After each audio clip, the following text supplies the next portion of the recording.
Sale. Entonces, estamos acabando o vamos a acabar de revisar en esta sesión nuestro hueso esfenoides, que es un hueso bastante, ya lo hemos visto, es muy complejo en diferentes estructuras, en diferentes formas, pero bueno, ahorita vamos a hacer un cierre. La clase pasada, ¿dónde está? Ahí, ya lo oculté, ocultar otro, sale.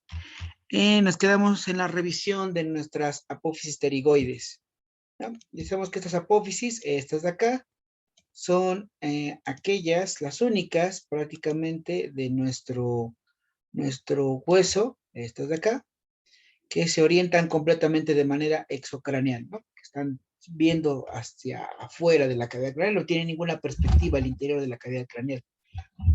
Pero que a su vez estas dos apófisis se van a encargar de formar o de conformar junto con el palatino y los maxilares la denominada fosa pterigomaxilar, ¿no? Importante esta fosa porque aquí encontramos el paladar blando, el velo del paladar y estructuras arteriales y nerviosas muy importantes, ¿no? Bueno, decíamos rápidamente que nuestra apófisis pterigoides nace del ángulo postero inferior de nuestro cara lateral del cuerpo del esfenoides, se dirige hacia abajo y hacia adelante, ¿no? Prácticamente en ese sentido.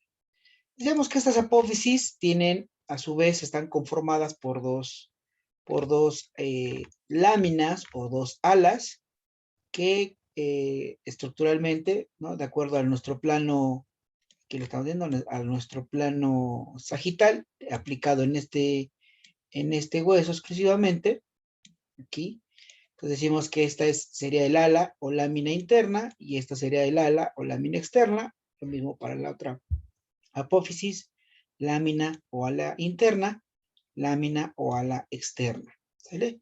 Entonces, y que estas dos estructuras son un tanto planas, rectangulares, y que, bueno, tienen diferentes importancias. La más importante tiene que ver con las inserciones musculares. Entonces hablamos que sobre estas alas de las apófisis pterigoides se van a insertar específicamente los dos músculos principales de la masticación, que son el pterigoideo interno o medial y una porción del pterigoideo externo o lateral, ¿no? Tanto en la cara externa de la ala interna como en a la cara externa del ala externa, ¿no? En este sentido. Bueno, al final después platicábamos que hacia la base, hacia la parte donde la apófisis pterigoide se une con el cuerpo del esfenoides, encontramos un orificio que se denomina el conducto o agujero pterigoideo. Y es importante porque por aquí vamos a encontrar el paso de una arteria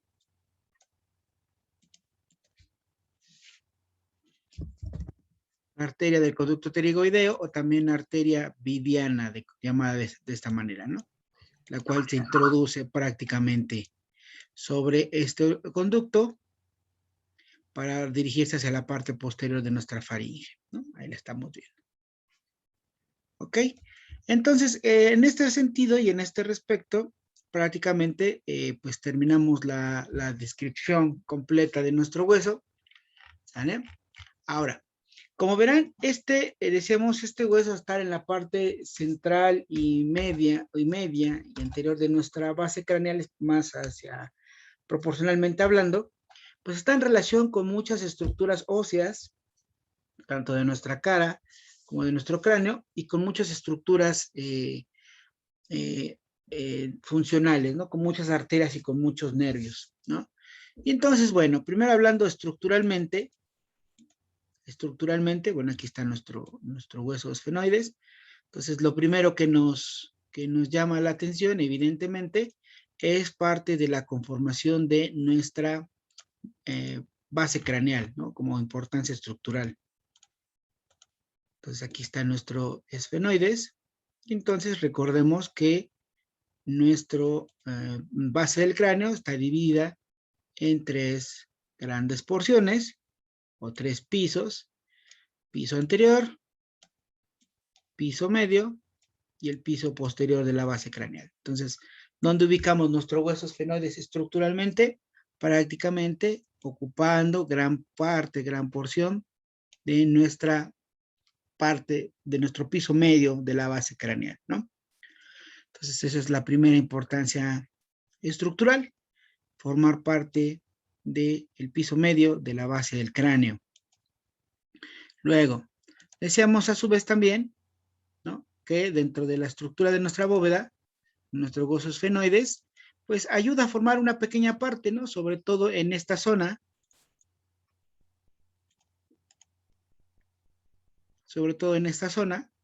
de las alas mayores, ayuda a formar una pequeña parte de la pared lateral de nuestra bóveda craneal, ¿no?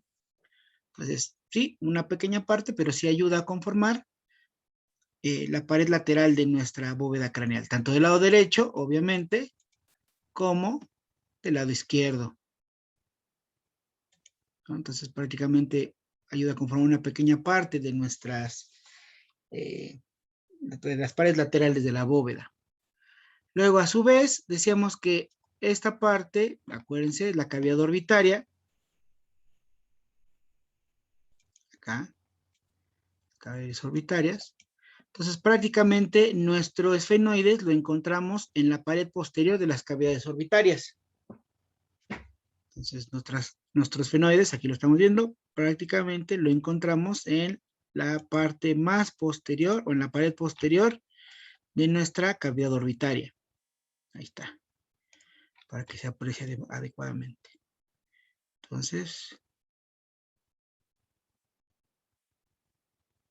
la parte más posterior de la cavidad orbitaria. Y a su vez, decíamos, la parte estructural última. Déjame.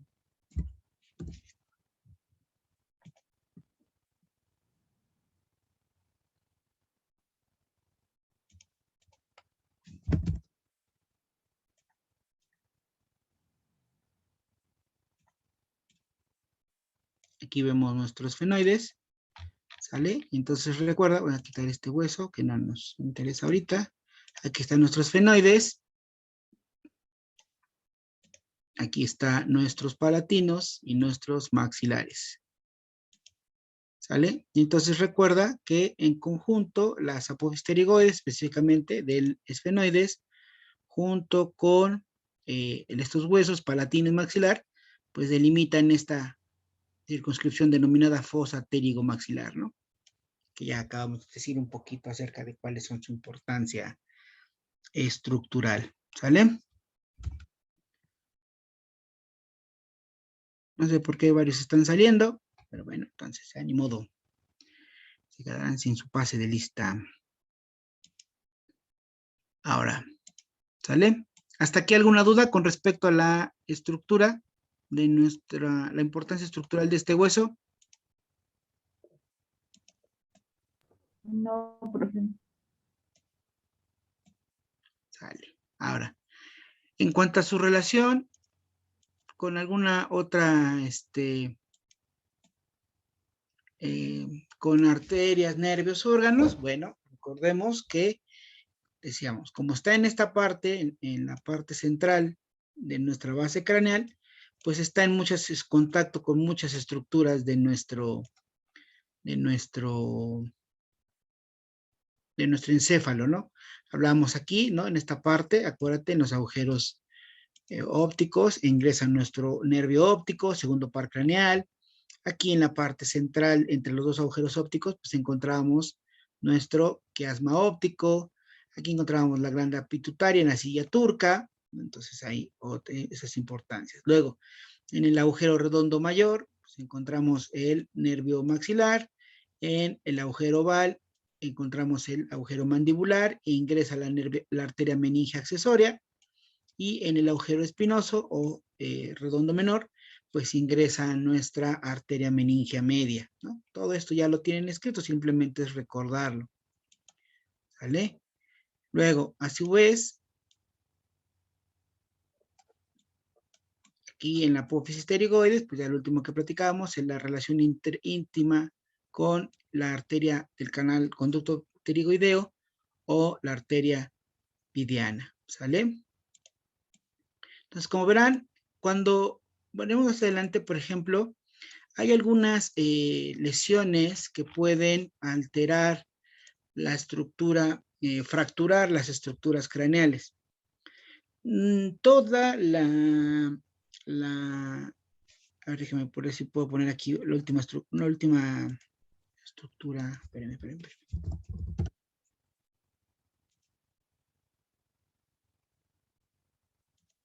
Vale.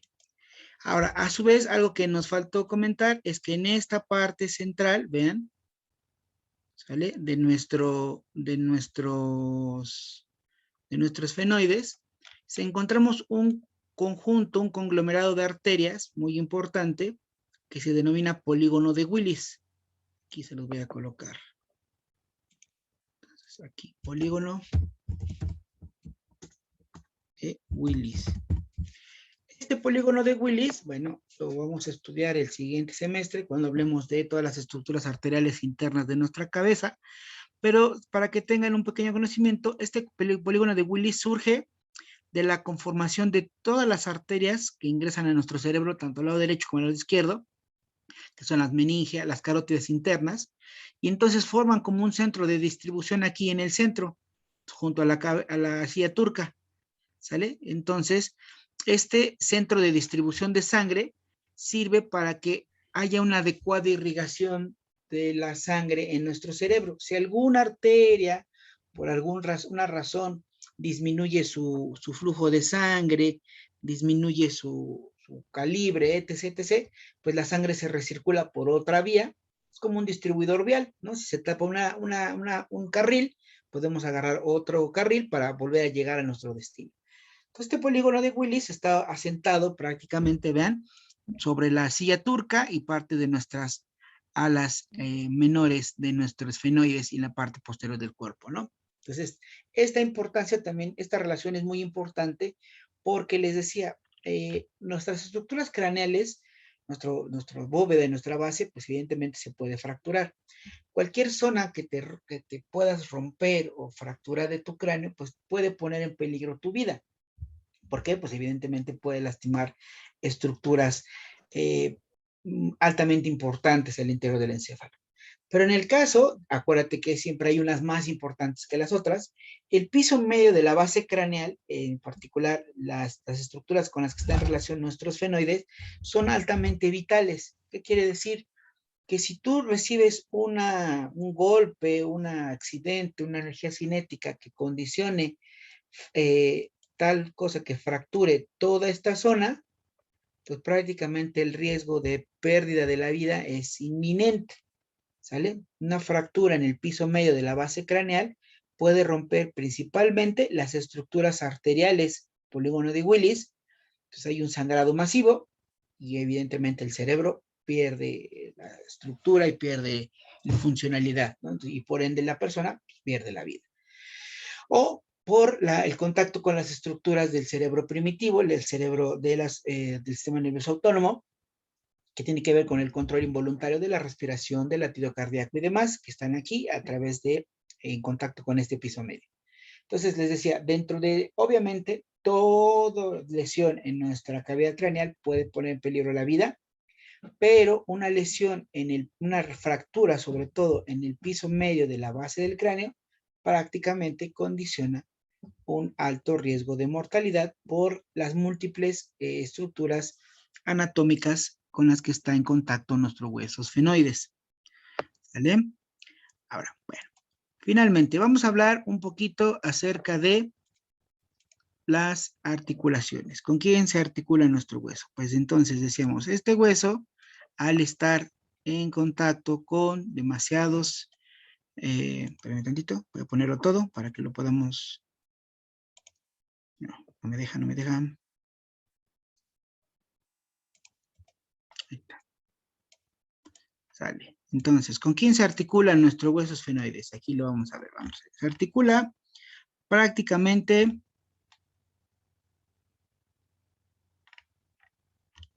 con los siguientes huesos, ¿sale? Se va a articular, fíjense. Obviamente, con el hueso frontal. Permítanme tantito, que está llegando un mensaje de la jefa. Permítanme.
Ya, perdón, es que tiene que responderle este mensaje a la jefa. Entonces decíamos, aquí nuestro esfenoides, evidentemente, se va a articular, vean, prácticamente con el frontal, evidentemente, aquí. Se articula con los dos parietales,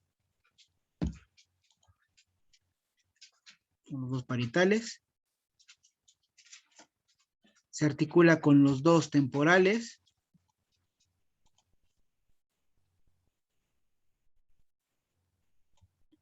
se va a articular con los dos cigomáticos,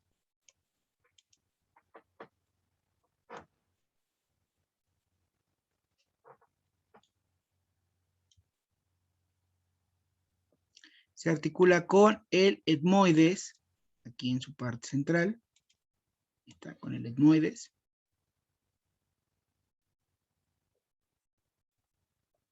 Recordemos también, aquí voy a quitarlo, en su parte posterior, aquí se articula con el occipital,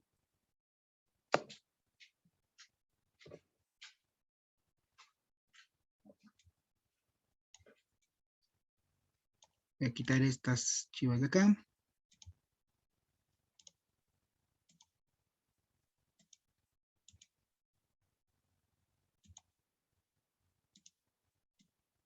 Aquí está nuestro, se articula, acuérdate, con los dos palatinos, aquí estos de acá.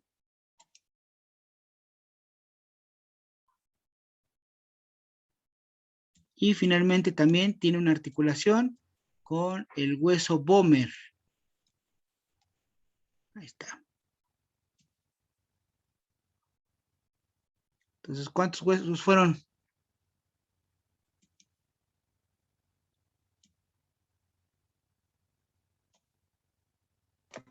¿12? 8. ¿No son 13? 13. A ver, ya no le salen las cuentas, parecen como contadores. Son 13. ¿Quién da más, quién da menos? Son 12. Son 12, profe. Son 12. A ver, fíjate. Un frontal. Dos parietales.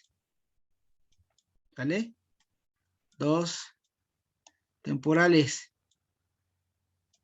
Dos cigomáticos.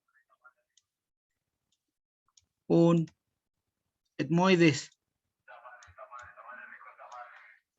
Dos palatinos. Y un vomer. ¿No? Faltó el occipital. Ah, perdón, y el occipital, cierto. Y el occipital. ¿Vale? Entonces, ¿cuántos son? 12. 12. 12 huesos, 12. 12. Aquí son 14. ¿Qué pasó ahora? ¿De dónde salieron los otros dos? Dice, no, yo digo que son 15. Dice. Aquí es más. Ah, son 12. Entonces, ¿te dan cuenta? Vieron cómo, por ejemplo, también el etmoides, al estar en esta parte central, ¿no? De nuestra unión entre la cabeza, entre el cráneo y la cara, pues tiene múltiples relaciones estructurales, ¿no? Entonces, bueno, vean cómo todo este hueso, evidentemente, es una parte central muy importante en el desarrollo, es un hueso eje en el desarrollo del cráneo, ¿sale?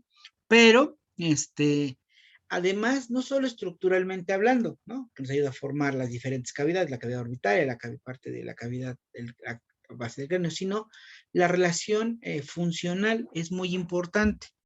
Se relaciona con múltiples estructuras arteriales, con múltiples estructuras nerviosas y con estructuras de nuestro sistema nervioso central.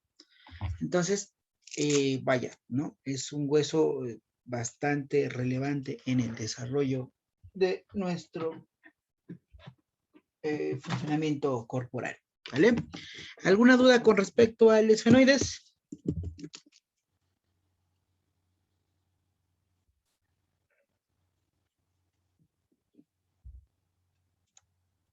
Dice no, sale pues.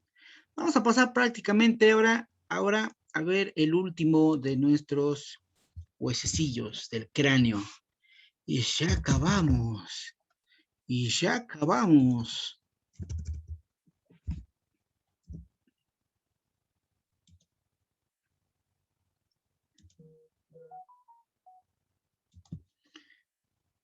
Y entonces, el último huesito que vamos a revisar es nuestro hueso occipital. Aquí está.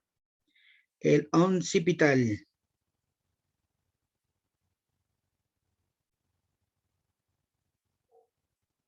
Vamos a ver el occipital. ¿Sale? Entonces, bueno, el occipital es un hueso igual, impar. Dentro de la clasificación por su forma, es un hueso plano. ¿Sale? Y que va a ayudar a conformar prácticamente también tanto la bóveda como la base de nuestro cráneo.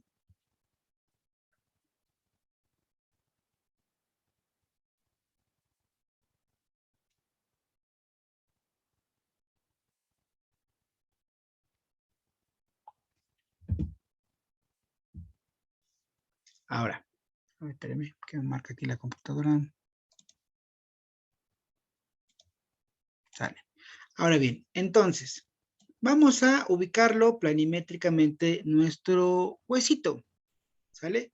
Entonces, bueno, aquí lo estamos viendo de azul. Lo voy a voltear un poco para que podamos aplicar nuestro plano sagital sobre todo, que es el que nos interesa ahorita en un principio. Entonces, por ubicación planimétrica, ay, perdón por mi dibujo chafa. Ahí está. Sale.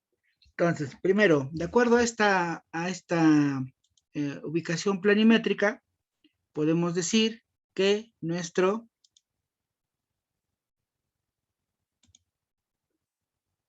hueso está ubicado prácticamente hacia nuestra línea media, ¿no? Está exactamente a la mitad. Entonces, la primera coordenada, pues es que de acuerdo al plano sagital, está en la parte media, ¿no? La parte media. Luego, de acuerdo a nuestro plano transversal,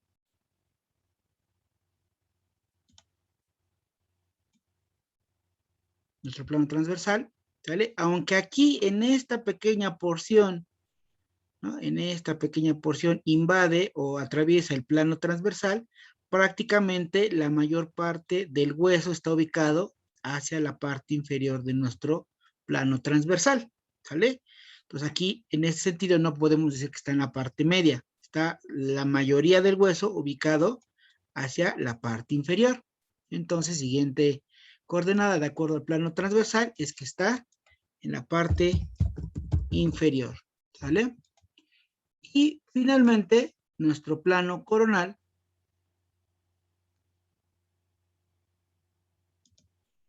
ya, se borró todo. Entonces, media inferior. Vale. Y ya por finalizar, nuestro plano coronal, pues este es el que va acá.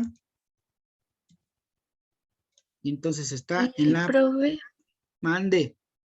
dice mi compañera Yutzel que si la puede aceptar, por favor. Pues es que llegó tarde, ¿no? No sé. La verdad, nada más me puso así. O sea, es que llegan tarde. Fíjate, aquí Ok. vamos a ver acá. Sale. Entonces, sí, en el caso de Valeria y de Jaciel, ya me di cuenta. Ahorita los voy a dar, sí, porque sí me doy cuenta quiénes ingresan. Sale. Continuamos. Entonces, de acuerdo a nuestro plano coronal, pues está en la parte posterior, ¿no? Vale, ahí está. Y entonces, bueno, ya con estas tres coordenadas, pues podemos ubicar u orientarnos adecuadamente donde encontramos nuestro hueso occipital en nuestra región craneal. Entonces, el hueso occipital lo vamos a encontrar en la porción póstero inferior medial del cráneo, ¿no? Acuérdate, póstero e inferior medial del cráneo. Póstero inferior medial del cráneo. Ubicación planimétrica. Póstero inferior medial del cráneo. Ahora, entonces ya por referencias, pues vamos a decir que está justo por detrás de los parietales, tanto derecho como izquierdo. Entonces, está por detrás de los parietales, tanto derecho como izquierdo. Está por detrás de los temporales. Y ojo, aquí va a estar por encima de nuestra columna vertebral. Acuérdate que aquí está nuestra cabecita y aquí se continúa nuestra columna. Pues, entonces columna cervical, acá está, ahí está, ¿no? Entonces, repetimos, está nuestro hueso occipital por detrás de los dos parietales, por detrás de los dos temporales y por encima de la columna vertebral. Aquí está la columna, ¿sale? ¿Lo puede repetir, profe? ¿Atrás de los dos parietales y qué? Atrás de los dos parietales, atrás de los dos temporales y por encima de la columna vertebral. Todo es la columna vertebral, ¿sale? Gracias. Sí, sale pues. Vamos a ver entonces ahora su descripción de este hueso. ¿Cómo lo estudiamos? ¿Cómo lo vamos a desmenuzar? Chido, lindo y encantador. Vamos a cortar los otros. Bueno, igual, lo mismo. Este hueso, al igual que la mayoría de los huesos del cráneo, pues técnicamente para tratar de facilitar su estudio, lo dividimos en diferentes porciones, ¿no? Entonces vamos a hablar. Lo bajamos para acá. Y entonces aquí vamos a ver. Descripción. La descripción de este hueso van a ser las siguientes porciones o partes. Entonces, primero, yo ahorita las escribo acá y ahorita se las muestro otra vez. Entonces, vamos a hablar primero de una concha o escama occipital. Concha o escama occipital, la primera porción. Dos, vamos a hablar de dos masas, las masas laterales, que son en este caso laterales. Laterales, en el caso de este hueso son dos masas laterales. Vamos a hablar de una apófisis basilar. Apófisis basilar. Y una característica importante de este hueso es que aquí en este hueso vamos a encontrar el orificio más grande de nuestra cavidad craneal, que es el foramen magno. Entonces, en este hueso encontramos el agujero más grande de toda la cavidad craneal, que es el foramen magno. Entonces, vamos a verlo acá. Aquí lo ponemos un poquito, así, eso, vamos a bajarlo. Ahí está. Entonces, primero, vamos a hablar de nuestra concha o escama del occipital. Prácticamente esta, la concha o la escama occipital, es la más voluminosa. Es prácticamente todo esto. Nuestra concha o escama occipital. Es la parte más voluminosa del hueso. ¿Sale? Luego, hablamos de las masas laterales. Estas son las masas laterales. En esta zona. Masas laterales 2. Vamos a hablar de una apófisis basilar, que es central y cuadrilátera. Prácticamente es todo esto. ¿Sale? Y finalmente el agujero o foramen magno, que decíamos es el agujero mayor, de mayor tamaño. Vamos a ponerlo aquí un poco más grueso.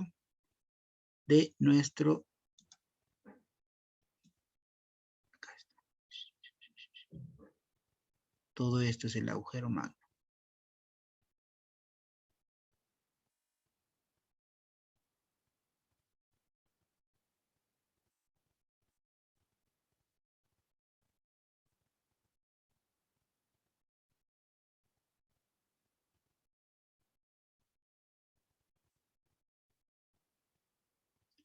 ¿Sale? Y entonces en base a esto vamos a ir haciendo la descripción de nuestro hueso. Recuerda que lo vamos haciendo de manera lineal, pues ya te corresponde a ti organizar la información para que se te haga más sencillito este asunto. ¿Vale? Foramen magno. ¿Alguna duda hasta acá? ¿Pregunta, comentario?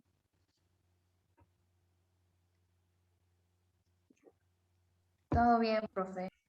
Sale. ¿Puedo borrar mis anotaciones?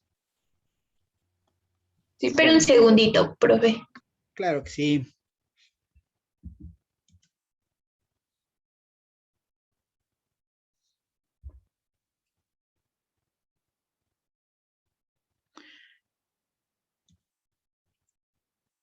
Acuérdate que foramen es lo mismo que agujero. Foramen es, sí, foramen está en latín, significa agujero. Profe, ¿podría repetir lo que dibujó? ¿Es el foramen magno, esto rosa? ¿O todo? Ajá, todo lo que remarcó. Es el Me foramen magno. Acá está, es este. Acá si quieres lo ponemos de color. A ver, vamos a ver. Para que les quede. Entonces, la concha es este color. Ajá. Las masas laterales lo hicimos de amarillo. Ahí está. La basilar fue de verde. Ahí está, el código de color. Ahí está. Así exactamente, Reinaldo, pues por este agujero, si está en contacto nuestro occipital con la columna vertebral, pues evidentemente por aquí va a haber la continuidad hacia nuestra columna. Acuérdate que por la columna recorre la médula espinal. Entonces, aquí van a salir algunas otras estructuras, sobre todo, como es la protuberancia o el bulbo raquídeo. Pero ahorita lo veremos en la descripción de cada una de estas partes, ¿sale? Ok, ya puedo borrar.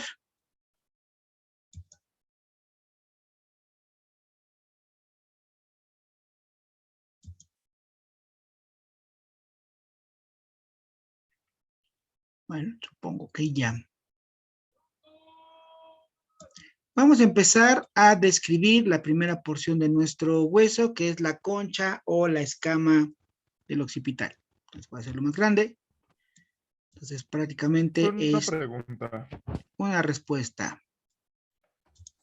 Sí, te A escucho. nosotros por ser toma, ¿no nos corresponde ir a anfiteatro? Mira, lo que pasa es que anteriormente el manejo de los cuerpos o de los modelos cadavéricos ya es muy difícil en la actualidad con esto de los derechos humanos y todo esto, ¿no? Ya de un tiempo, desde muy tiempo para acá, es muy complicado hacer disecciones en modelos corporales humanos, incluso para para las universidades públicas grandes como la UAP, por ejemplo, o universidades privadas como la UPAEP, que son más grandes, estructuralmente hablando, prácticamente ya no hacen las disecciones en cuerpos humanos, ¿no? Es muy difícil por esto de las cuestiones de bioética y derechos humanos, ¿no? Entonces, por eso ahora, con la didáctica que ahora se tiene de los modelos anatómicos y demás, pues por eso ahora se ve más cabida hacer las prácticas en modelos anatómicos didácticos, más que realmente, ¿no? Entonces es muy complicado. Y bueno, eso de la morgue, pues no, porque realmente lo que vemos, podemos apreciar en un anfiteatro como es la morgue del Sistema Estatal de Seguridad Pública, pues no, es muy, vaya, es hasta cierto punto muy impactante, ¿no? En algún momento, ya hace algún tiempo lo intenté hacer y no, salieron muchos compañeritos afectados. Entonces, pues no es esto parte, ¿no? De ir a la morgue de un sistema judicial, porque, y además que ahora también esta parte es muy complicada de hacerlo. ¿Qué pasa con los cuerpos cuando una persona muere y dice que lo quiere donar para estudio? Ah, es diferente. Por ejemplo, las instituciones públicas así muy grandes, bueno, ya hasta donde yo recuerdo, cuando a mí también me tocó estudiar, por ejemplo, en la medicina, Hasta donde yo recuerdo había un acuerdo entre la institución, en este caso la Facultad de Medicina, con las instituciones, con la Procuraduría General del Estado, y los cuerpos de las personas que quedaban como desconocidas. Acuérdate que cuando estas personas quedan en esta calidad, pues el Estado tiene que mantenerlas en resguardo, sus cuerpos, durante un tiempo, la ley así lo exige, y ya si alguien no lo reclama, pues bueno, ya se procedía a su inhumación en una fosa común. En ese entonces, hasta donde yo tenía entendido, la universidad tenía convenio con la Fiscalía, con la Procuraduría en ese entonces, que estos cuerpos que no eran reclamados o se mantenían como desconocidos, se proporcionaban a la escuela los preservaba, obviamente se preparaban para su preservación, y ahí podíamos nosotros hacer estas disecciones o otras cuestiones anatómicas. Ya si durante el proceso, en algún momento llegaba o aparecían los familiares de esta persona, pues bueno, ya el cuerpo se entregaba a los familiares, ¿no? Pero bueno, estoy hablando de hace ya varios años. La verdad es que ahora sí desconozco cómo esté esa parte en la parte pública, pero por lo menos en la parte privada es muy difícil que podamos acceder a este tipo de estrategias de aprendizaje, y sobre todo por lo que te decía, porque ya tenemos elementos como simuladores, cuestiones, modelos anatómicos ya más reales. Entonces, pues prácticamente ya no es probable hacer ese tipo de prácticas. Profe, la compañera de Nancy está todo bien, se la espera. Ella ya estaba dentro. Ya, es que luego no me aparece la solicitud, ya le dimos entrada. ¿Sale? Bueno. Vamos a continuar. Entonces, decíamos entonces, para estudio de este hueso, la primera parte es nuestra escama o nuestra concha del occipital. Esta parte, ¿sale? A lo mismo de esta concha o esta escama del occipital prácticamente va a conformar la pared posterior de la bóveda craneal. Entonces, estructuralmente esta concha o la escama del occipital va a conformar la pared posterior de nuestra bóveda craneal, ¿sale? Entonces, evidentemente, al estar en esta orientación, en esta cavidad, pues va a tener dos caras. Si damos cuenta, esta concha es plana. Bueno, yo siempre le digo que es más bien aplanada, ¿no? O sea, no tiene tanto espesor. Más que plana, a veces plano nos imaginamos como una hoja. Entonces, más bien es aplanada. Entonces, va a tener dos perspectivas.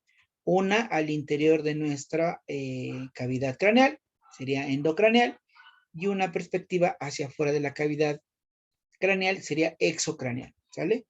Entonces, lo primero que vamos a estudiar son sus caras. Aquí le voy a poner caras. Vamos a estudiar sus caras, que son dos. Una endocraneal. Vamos a ponerle mejor letra.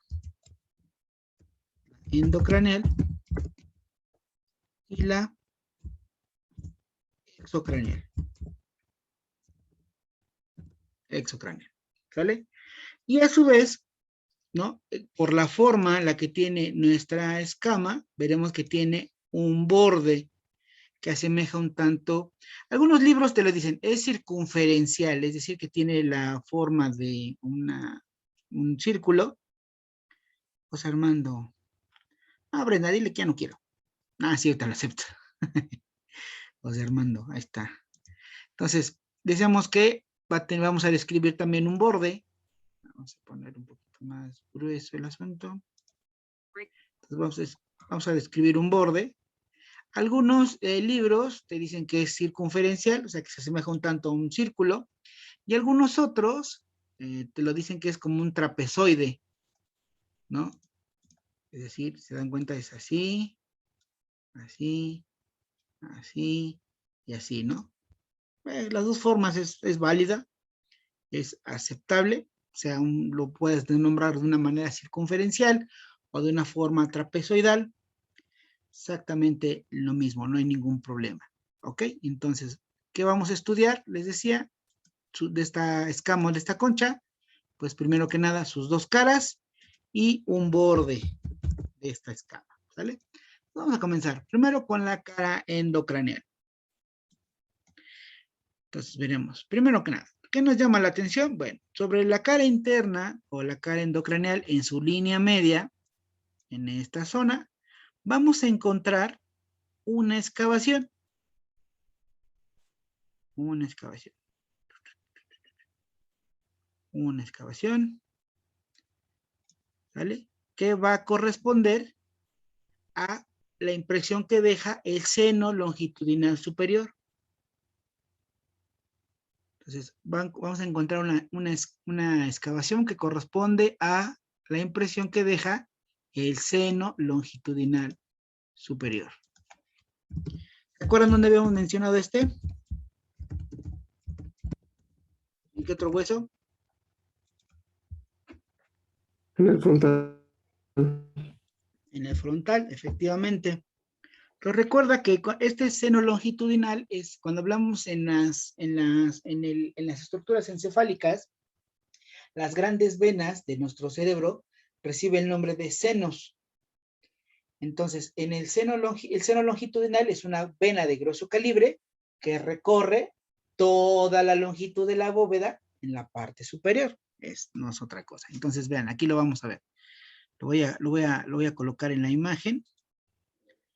Siempre y cuando esto me deje escribirlo. Acá está. Ahí está. Voy a borrar esto.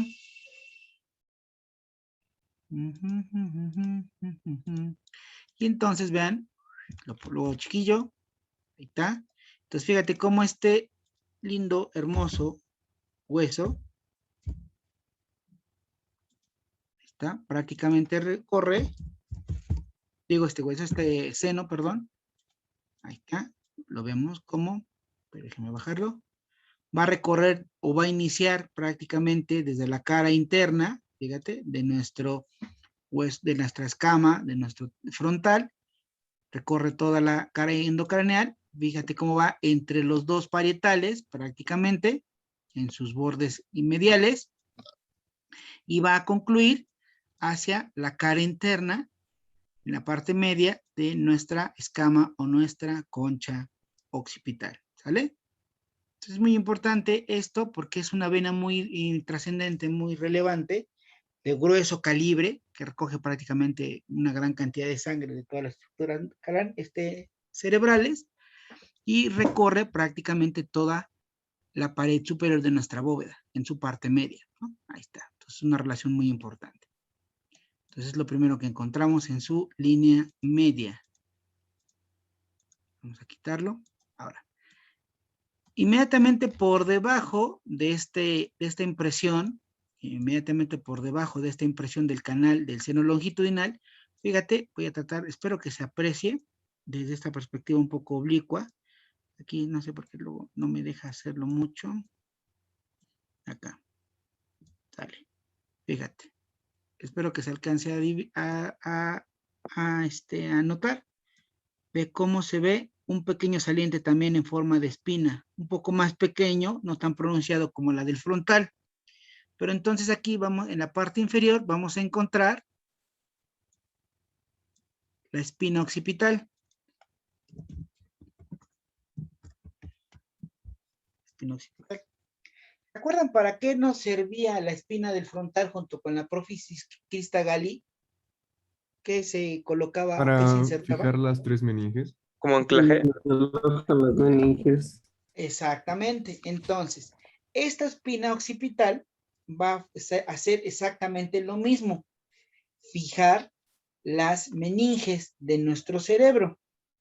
Entonces, ¿te acuerdas que te había dicho que estas meninges tienen su sujeción como cuando ponemos ponen el lonado en el patio para la fiesta, ¿no? Con esas riendas pegadas al suelo, con los clavos al suelo. Pues es lo mismo, ¿no? Nuestras meninges, para que mantengan su estabilidad y su fijación, pues tienen dos puntos de apoyo. El punto anterior es hacia la espina del frontal y la crista galli, y hacia la parte posterior se fijan o se adhieren, se mantienen pegaditas a la espina del occipital. Entonces repetimos, esta espina occipital nos va a servir para poder fijar las meninges o las envolturas de nuestro sistema nervioso central. ¿Sale? Luego, si te das cuenta, voy a borrar estas líneas. Si te das cuenta, aquí encontramos una división bien bonita, chula y encantadora. Acá. Acá. Y así, ¿no? Incluso si marcamos nuestro seno longitudinal acá y nuestra espina del occipital, ¿no? Pareciera que hay aquí una división. Bueno, en esta división, hacia lo transversal, vamos a encontrar que aquí se alojan los senos transversos.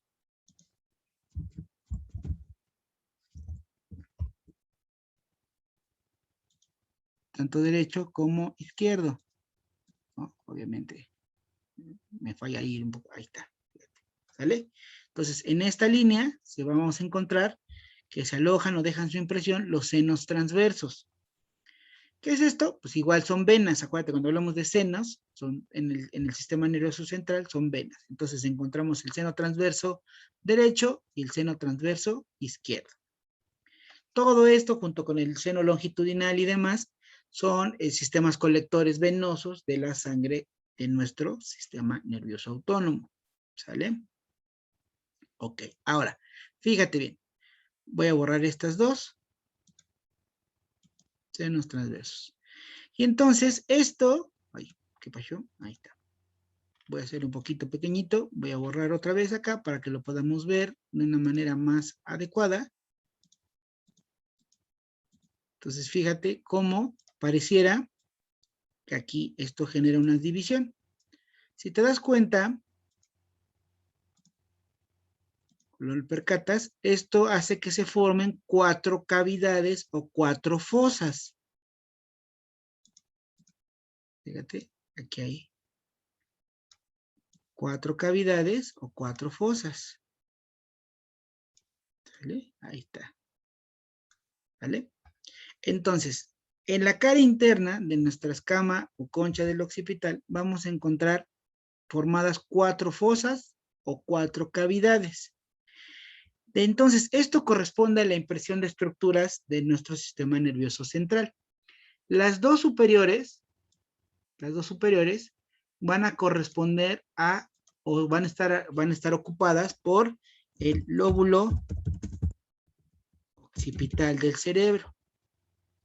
Y las dos inferiores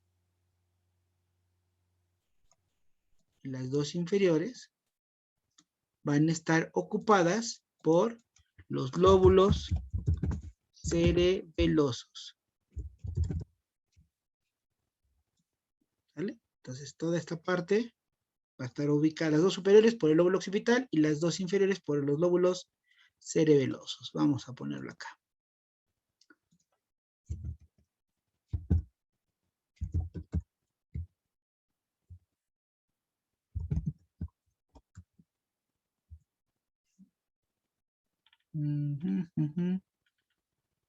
Acá está.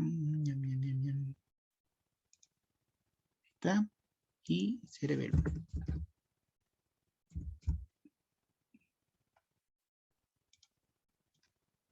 Ahí está.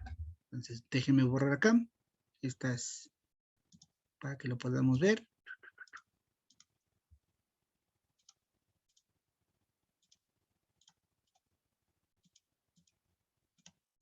Entonces vean, aquí está. Esta zona, pasó, acá está. Esta zona es el lóbulo occipital de nuestro cerebro y aquí está nuestro cerebelo. Está obviamente seccionado, ¿no? Para que lo puedan apreciar adecuadamente cómo ocupa y por eso deja esa impresión como un gran cajetito o esa fosa, tanto del lado derecho como del lado izquierdo, puesto que aquí van colocado estas estructuras. ¿Sale?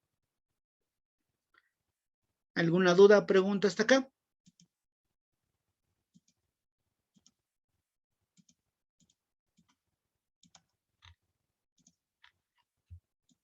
Lo podemos ver mejor. Ahí está. Aquí está el lóbulo occipital y aquí están los lóbulos cerebelosos. ¿Vale? Entonces, esto por la cara interna es prácticamente lo más relevante.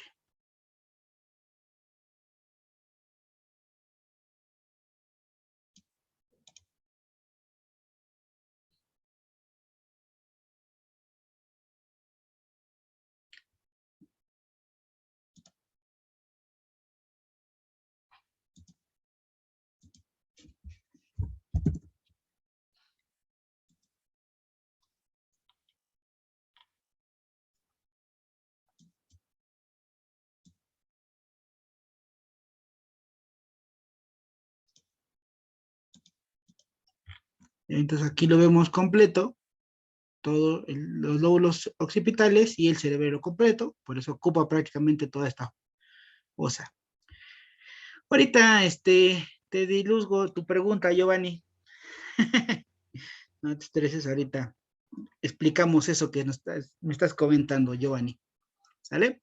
Ok. Entonces, todo esto es por la cara endocraneal. Vamos a platicar ahora de la cara exocraneal. Entonces, vamos a borrar todos la cara exocraneal. Entonces, recordemos que la cara exocraneal, decíamos, obviamente está viendo hacia afuera de nuestro cráneo. Y vean, la superficie de esta cara exocraneal, pues tiende a ser un tanto rugosa. Vean, no es lisita, vean, no es lisita, ¿no? No es pulidita, es muy rugosita, como si fuera una lijita. ¿Se acuerdan por qué la mayoría de las superficies óseas tienen esta característica de ser rugosos?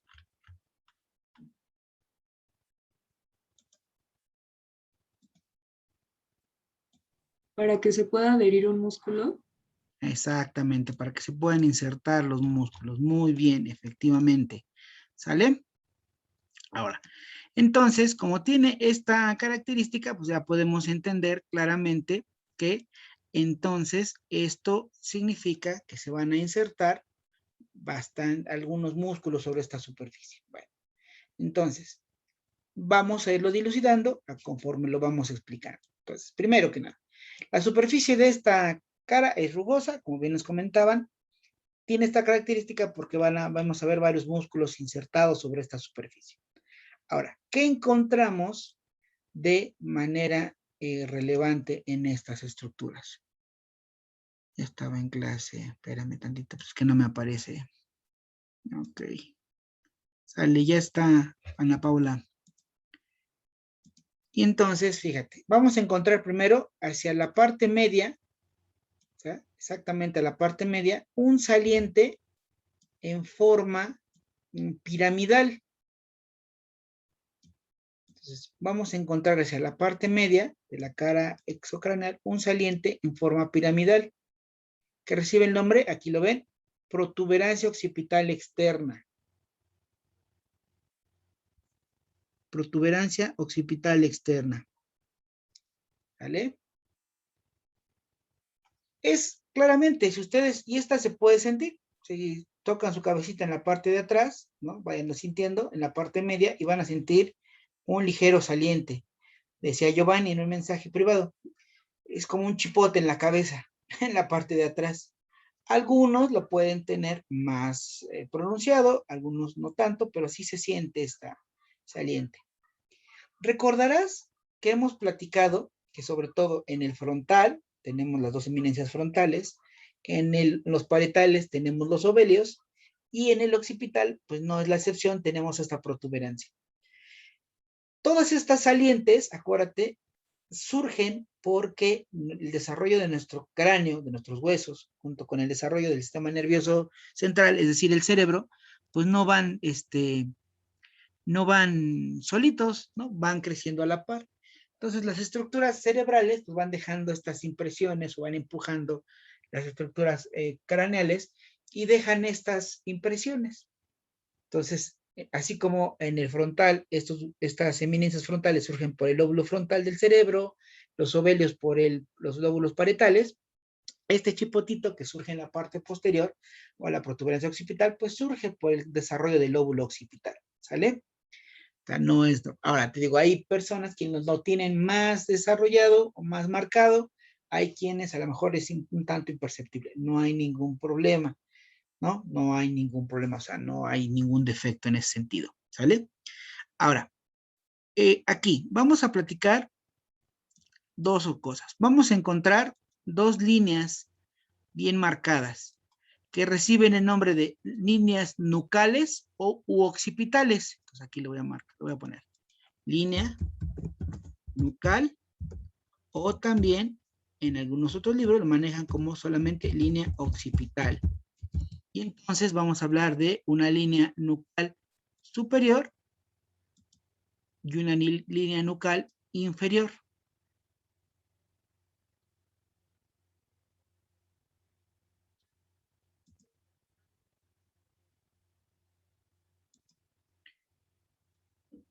Estas líneas nucales van a servir principalmente para inserciones de huesos. Digo, de músculos, perdón, me equivoqué, perdón, inserciones musculares. La línea occipital. Ajá, estas dos, mira. Esta y esta. Vamos a seleccionar varias. Estas dos que están, esta y esta. ¿Sale? Si no, se las señalo de una vez para que no se me pierdan. Esta es la superior. Vamos a poner otro color más fuerte. Esta es la superior y es la línea nucal inferior. ¿Sale? Ahora, esta, la línea nucal superior, sirve de inserción para el músculo occipital, el músculo trapecio y parte del esternocleidomastoideo. Esternocleidomastoideo. ¿No? Este servirá como trabalenguas, ¿no? El músculo esternocleidomastoideo se quiere desesternocleidomastoidizar. El que lo logre desesternocleidomastoidizar, buen desesternocleidomastoidizador será. ¿Vieron? Eso lo será usted, profesor, dicen. ¿Sale? Y finalmente también el músculo esplenio. ¿Ok? Luego, por otra parte, esta, la línea nucal inferior, sirve de inserción para el músculo recto posterior. ¿Sale? Mayor, el recto posterior mayor, el recto posterior menor,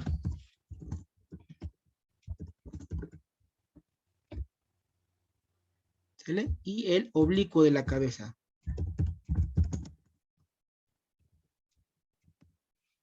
La cereza de la cabeza. ¿Sale? Y finalmente, vemos aquí, en esta cara exocraneal, vemos nuestra cresta occipital externa. Esta. Cresta occipital. Vamos a ponerla acá.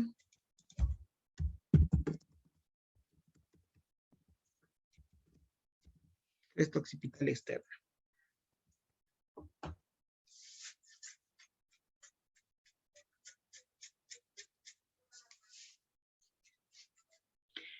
Esta cresta occipital externa nos va a servir ya que aquí se inserta el ligamento nucal.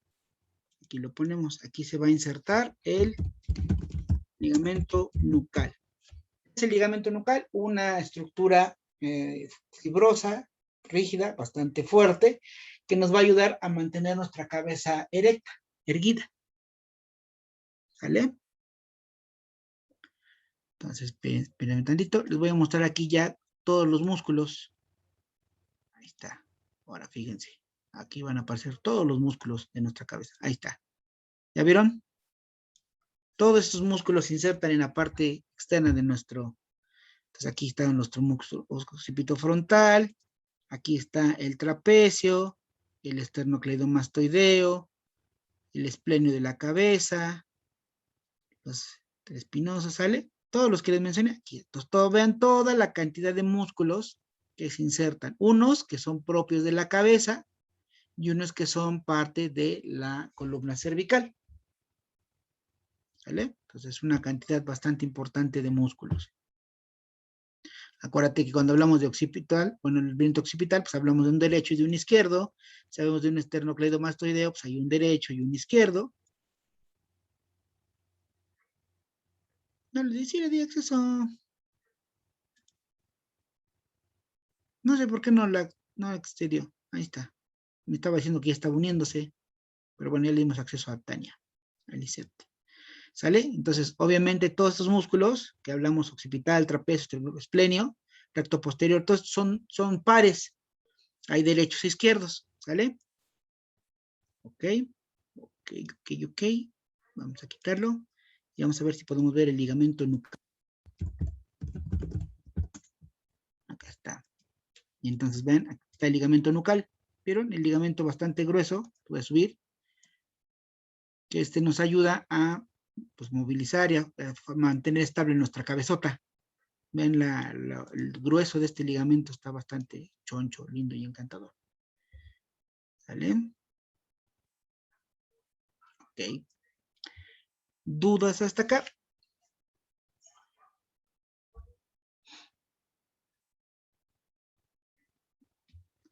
¿Puedo borrar mis apuntes?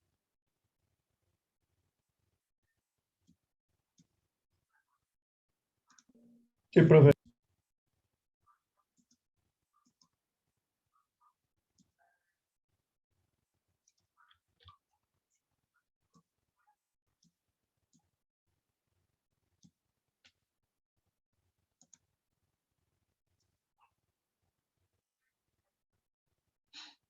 ¿Un ligamento de qué está formado? Un ligamento son, ustedes van a ver ahorita, no sé, por si llevan embriología y histología. Bueno, hay un tejido que es el colágeno.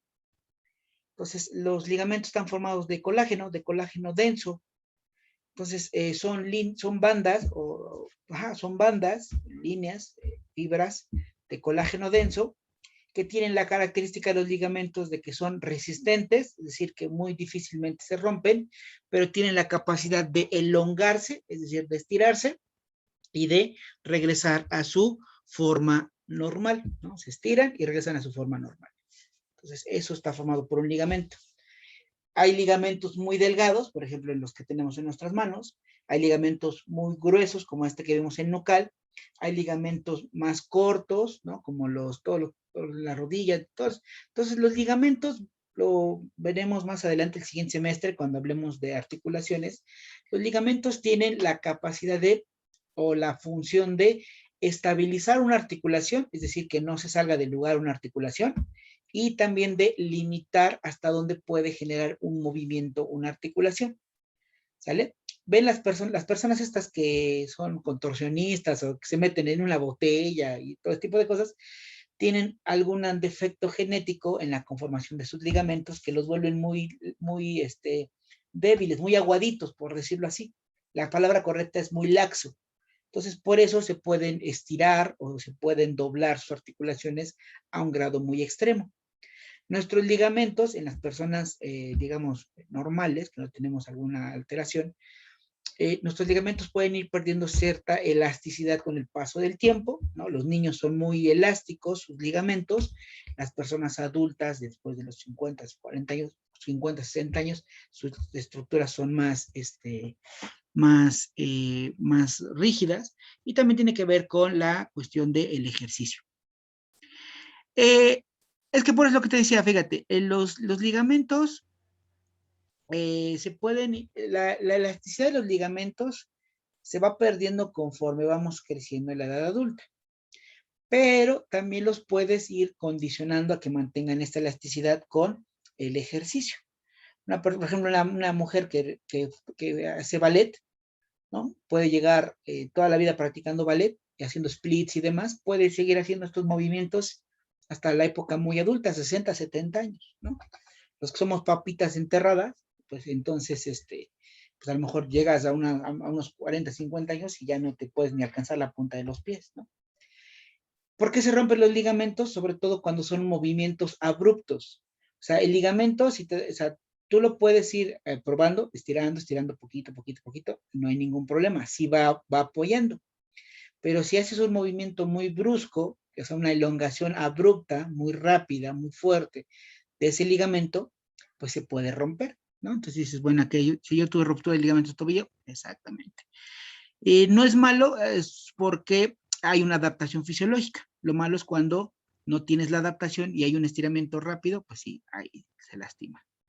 ¿Sale? Aquí está, aquí lo habíamos mostrado el ligamento nucal en la espina occipital externa. Entonces aquí, ahí está el ligamento nucal en la espina occipital externa. Ahí está. ¿Sale? Bueno, voy a borrar todo esto. ¿Qué nos falta? Nos falta ver el borde.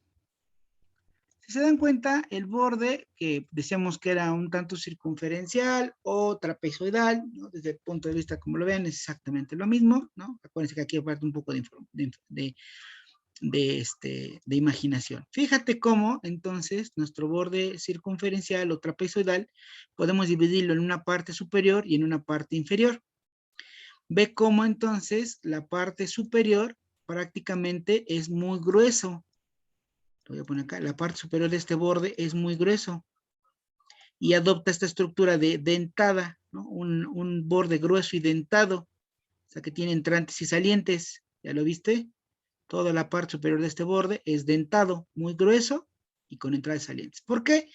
Porque acuérdate que esta parte, cuando vemos estos bordes dentados, son sobre todo los huesos que conforman la bóveda craneal. Y entonces, para que estas interdigitaciones puedan favorecer una mayor unión o una mayor cohesión con los huesos con los que se articulan, ¿no? Entonces, en este caso, la parte superior del borde de la escama del occipital se articula con los dos parietales, ¿no? Para estructurar esta parte de la bóveda, ¿sale? ¿Ya lo viste acá? Entonces, este borde superior, ¿no? De la escama del occipital se articula con el parietal para poder generar la bóveda craneal, ¿no? La parte posterior de la bóveda craneal. Por eso es así dentado. Ahora, si te das cuenta, la parte inferior de este borde, por el contrario, es muy delgada, ¿vale? Es prácticamente delgadita. ¿Sí viste? Ahí está, delgadita. Y acuérdate que normalmente este tipo de articulaciones o de bordes se van a ver hacia nuestras base de craneal. Entonces, esta parte de la parte inferior de este borde se va a articular con los dos huesos temporales. ¿Vale? Ahí está. Entonces, voy a quitar aquí los parietales para que podamos ver bien. Entonces, fíjate, ahí está. Este es el occipital. Y entonces, veis, fíjate cómo se articula esta parte del borde con prácticamente la porción mastoidea de nuestro temporal, tanto del lado derecho como del lado izquierdo, acá.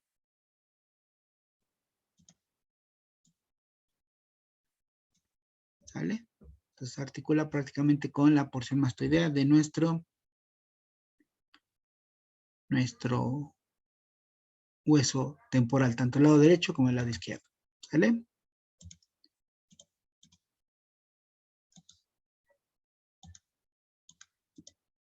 Ok. Bueno, eso es por la escama, la primera porción. ¿Sale? Vamos a hablar ahora de nuestras apófisis o masas, digo, nuestras masas laterales. Se denominan masas laterales porque evidentemente son dos estructuras que están hacia los lados de nuestro hueso, ¿no? Prácticamente son estas dos, entonces vamos a ponerlo acá para que no se me pierdan. Vamos a hablar de las masas laterales. Masas laterales. Entonces, en estas masas laterales vamos a encontrar, son estas dos, acá. Dicen los libros que tienen una forma un tanto cuadrilátera, ¿no? Tiene una forma un tanto cuadrilátera. ¿Sale? Ahora, son dos, una del lado derecho y una del lado izquierdo. Ahora, ¿qué vamos a encontrar? Pues evidentemente, si es cuadrilátera, ¿no? Si es cuadrilátera, vamos a encontrar que tiene, y es un tanto planita, vamos a encontrar que tiene igual dos caras. Vamos a borrarlo acá. Lo voy a poner de esta perspectiva en nuestro hueso. Entonces, vean, esta es la masa lateral, lo estamos viendo desde una perspectiva de ladito. ¿Vale? Entonces, vean cómo prácticamente es aplanadita, igual. Entonces va a tener dos caras, una cara endocraneal y una cara exocraneal, ¿no? Una viendo hacia arriba, hacia adentro de la cavidad craneal, y una cara viendo hacia afuera de la cavidad craneal. Entonces vamos a ponerlo acá, vamos a ver de esto también, una cara endocraneal y una cara exocraneal. ¿Vale? Vamos a borrar estos dibujos. ¿Sí? Está mi borrador. Sale. Entonces, déjenme.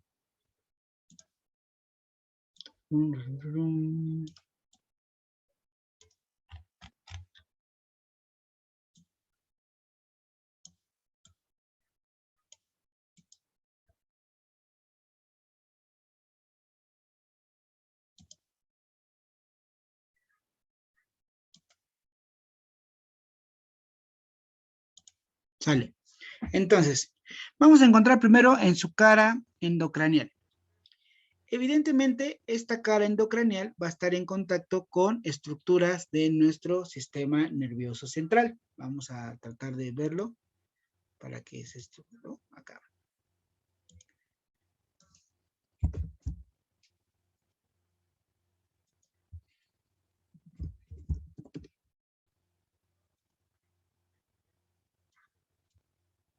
¿Sale? Prácticamente está en contacto con nuestro cerebelo. Vamos a quitar esto. Entonces, prácticamente toda esta cara endocraneal de nuestra masa lateral, pues está en contacto con nuestro cerebelo, ¿no? Que es este órgano bonito, chulo y encantador. El cerebelo. ¿Sale? Ahora, ¿qué encontramos de importancia en este hueso? Referentes anatómicos. Vamos a verlo desde esta perspectiva. Fíjate, primero que nada, vamos a encontrar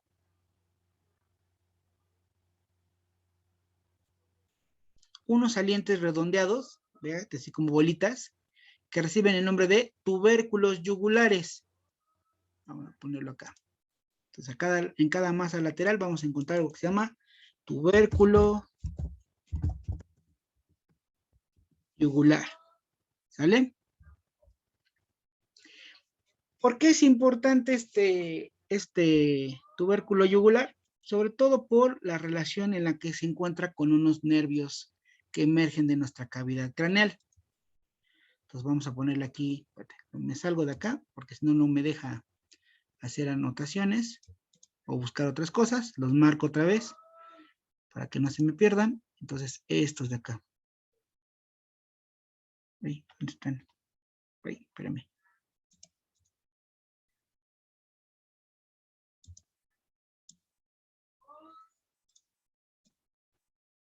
Es que en el dibujito del hueso no se ven claramente, pero espérame, ahí está, ya los vi. Son estos de acá. Los voy a marcar con una flechita acá, estos de acá, estos de acá, ¿sale? Y entonces están en contacto con algunos nervios.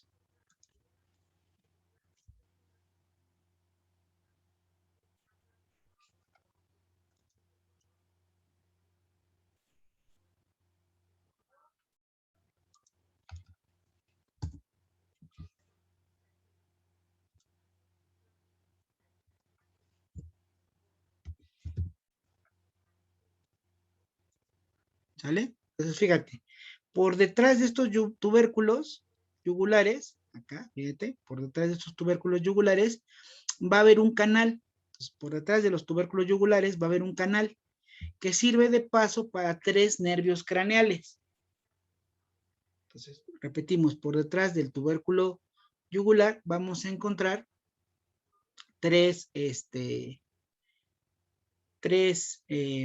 un canal donde pasan 3 nervios craneales, tanto del lado derecho como del lado izquierdo. ¿Vale? ¿Cuáles son esos 3 nervios? Aquí los voy a escribir. pasan el nervio, el 10º par craneal,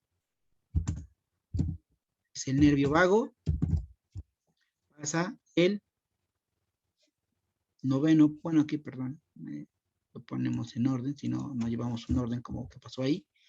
El 9º par craneal, que es el glosofaringeo, el 10º par, que es el vago, y el 11º par craneal, que es el accesorio. Entonces, repetimos, en este tubérculo yugular, exactamente por detrás, ¿vale? Va a haber un canal donde emergen o donde discurren 3 pares craneales, que son el 9º, el 10º y el 11º, el glosofaringeo, el vago y el accesorio respectivamente, y a través de este se encaminan para poder salir de la cavidad craneal. ¿Vale? Luego, en la parte interna de nuestra masa lateral, fíjate, lo voy a voltear. Acá está. Entonces, en la parte interna de nuestra masa lateral, fíjate, tanto del lado derecho como del lado izquierdo, vamos a encontrar, fíjate, un agujerito, un conducto. Aquí está. Este agujerito, lo voy a poner otra vez acá, que lo señalo con una flecha. Sirve, se llama conducto, aquí lo ponemos, conducto del hipogloso. Pues su nombre lo dice, ¿no? Aquí va a atravesar el nervio hipogloso, que es el 12º par craneal. Vamos a ponerlo acá. Ahí está. Entonces, aquí está en verde turquesita. ¿Sale? Este es el 12º par craneal. Aquí le vamos a poner una flechita.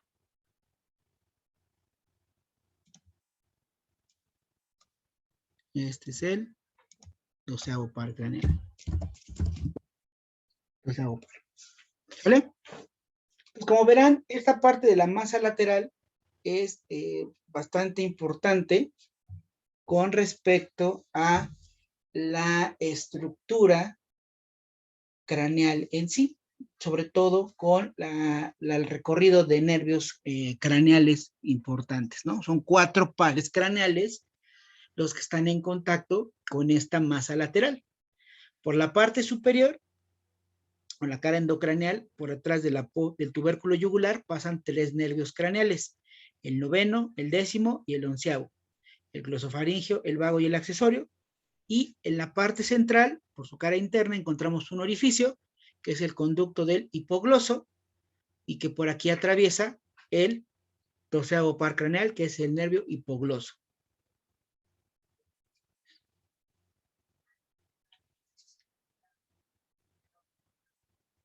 ¿Sale? ¿Alguna duda hasta acá? ¿En dónde dijo que se encontraba el conducto? Por la parte interna de la masa lateral, o en la cara, en la parte interna de la masa lateral.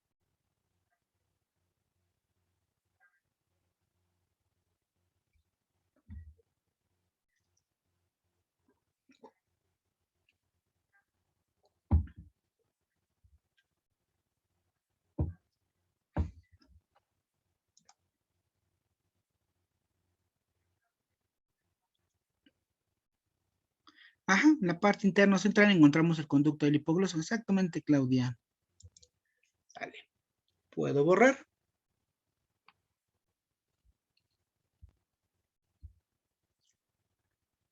Ya puedo borrar todo esto. No, profe, espera tantito. Órale, pues.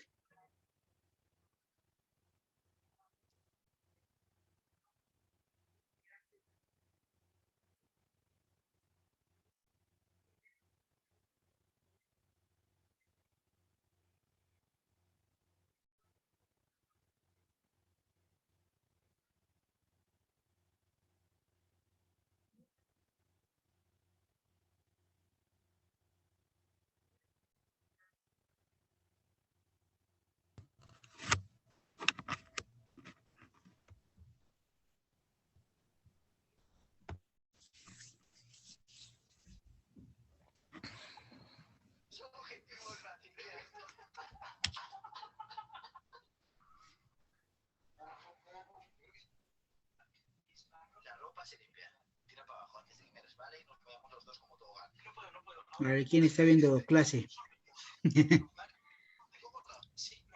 Denise González, estamos viendo, escuchando lo que escuchas. ¿Ya puedo borrar? Ya, profe. Profe. Ok, vamos. Ahora, vamos a ver la cara exocraneal de esta masa lateral. Entonces, aquí lo estamos viendo. Lo más relevante. Primero, evidentemente vamos a encontrar, entonces vamos a ver la cara exocraneal de esta masa lateral. Fíjate cómo lo más relevante es que aquí encontramos el conducto del nervio hipogloso. ¿Te acuerdas que lo veíamos por aquí adentro? ¿No? Pues obviamente lo vamos a ver, su canal de salida. Vamos a ver la salida del conducto del nervio hipogloso. ¿Sale? Luego, ven, si se dan cuenta, lo voy a poner un poquito aquí de lado. Ahí está. Fíjate cómo vemos dos masas elípticas acá. Dos masas elípticas, tanto del lado derecho como del lado izquierdo. Estos reciben el nombre de cóndilos del occipital. Entonces, estos son los cóndilos occipitales. ¿Cómo dijo masas que, profe, perdón? Elipsoidales, por forma de elíptica. Como un huevito, pues. ¿No? Estas se reciben el nombre de cóndilos del occipital. ¿Con quién quedamos que se relacionaba en esta parte inferior nuestro occipital? ¿Con qué estructura? ¿Con el temporal? No, Con la columna.